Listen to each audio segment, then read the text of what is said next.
आरोग्यमंत्री तानाजी सावंत यांचे पुतणे आणि भैरवनाथ शुगर कारखान्याचे उपाध्यक्ष अनिल सावंत सध्या त्यांच्या पंढरपूर व माढा मतदारसंघात अत्यंत सक्रियपणे कार्यरत आहेत। गणेश उत्सवाच्या विशेष प्रसंगी त्यांनी मतदारसंघातील विविध गावातील मंडळांना भेट देत आरतीस उपस्थित राहून लोकांसोबत घनिष्ठ संबंध प्रस्थापित केलेले आहेत। त्यांच्या या सक्रिय उपस्थितीमुळे मतदारसंघात विविध चर्चांना उधाण आलंय आणि स्थानिक राजकारणात ताज्या घडामोडींची माहिती मिळवण्याचे प्रयत्न सुरू आहेत।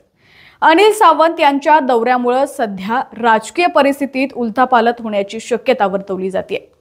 काही विश्लेषकांच्या मते या दौऱ्याद्वारे ते आगामी विधानसभेची मोर्चे बांधणी करत आहेत आणि आपल्या कार्यकर्त्यांची फळी मजबूत करत आहेत।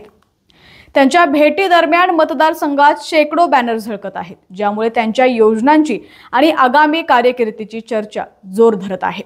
अनेक स्थानिक कार्यकर्ते आणि राजकीय विश्लेषक या स्थितीवर बारकाईने लक्ष देत आहेत।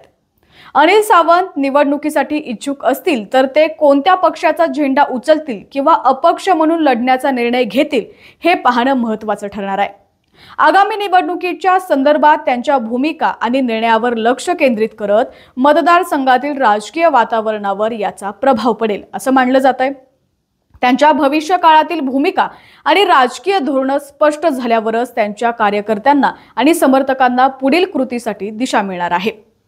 अशा परिस्थितीत अनिल सावंत यांच्या प्रत्येक पावलावर स्थानिक आणि राज्यस्तरीय राजकीय वर्तमानाचं लक्ष राहील।